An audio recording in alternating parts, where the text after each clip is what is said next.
The brand known for large, bulky watches turned a new leaf?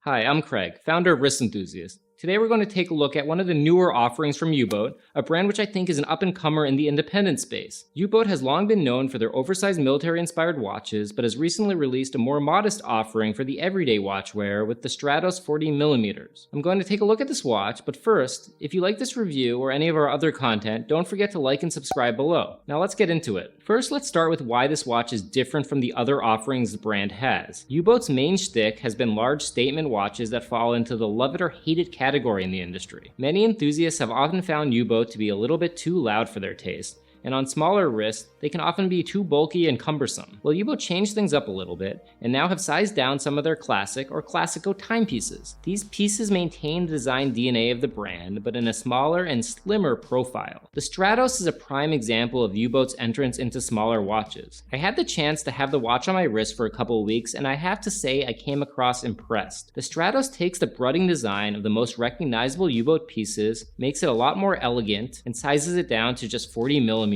while still keeping the most obvious part of U-Boat's DNA with the attached crown. However, on the Stratos, the crown is not capped, so while the look remains the same, the watch can be set and wound without removing the crown. It makes it a little simpler to operate while the watch is still on your wrist. The crown guard is on the left side of the case, but that doesn't necessarily make this watch a lefty watch. U-Boat places all of their crowns and crown guards on the left side for practicality's sake. On their larger watches, the crowns are relatively large and are prone to digging into the wearer's wrist, causing discomfort. While this likely wouldn't be a problem on the Stratos, U-Boat decided to stay true to their heritage by keeping the crown on the left. The dial is a nice combination of sandwich and applied indices. This gives the watch some interesting design points and showcases the brand's high-end finishings. Looking closely at the dial, you might notice the words tungsteno at 6 o'clock. This is referencing the bezel of the Stratos, which is made of polished tungsten, the strongest metal on Earth. I tend to really like polished metal bezels, but I'm often concerned about the scratches that will inevitably occur over time, especially in steel. By opting for tungsten, U-Boat achieves the slick look of a polished metal bezel that is also extremely scratch resistant. It makes me wonder why more, even higher end brands haven't dabbled in tungsten materials. The watch runs on a manual wind Swiss-made movement at a frequency of 21,600 vibrations per hour with a 42-hour power reserve and 17 joules. You can see the movement through the display case back that is shaped like a U, for obvious reasons. U-Boat opting for this hand-wound movement also allows it to be just 9.5mm thick. Because of the slimness of the case, I think it wears even smaller than 40mm. One of my favorite aspects of the watch is actually the strap that it comes on. I received the Stratos on a thick, comfortable, black Italian-made leather strap. There's cursive writing on the strap that give it a little extra spectacle and reminds me of the Scredo leather goods produced by the Italian luxury brand Berluti. I've been a fan of this detailing on leather for years, and it's nice to see U-Boat do more than just a standard leather strap, especially at this price point. Overall, I'm very happy to see U-Boat start to produce watches that are smaller and thinner that the broader enthusiast may be interested in. While some may dismiss the brand due to their extra large timepieces, I realize that there is a subset of the market that loves those pieces. But the fact that U-Boat has been bringing the design aesthetic into more standard sized watches has me excited about the brand's future. You can pick up the U-Boat Stratos 40mm for $3,400. Once again, I'm Craig, and this has been a Wrist Enthusiast review of the U-Boat Stratos. If you'd like to see more of this content, don't forget to like, comment, and subscribe to our channel. For more watch-related content, don't forget to visit our website at wristenthusiast.com. And make sure to let us know what you think of U-Boat in the comments. Are you a fan?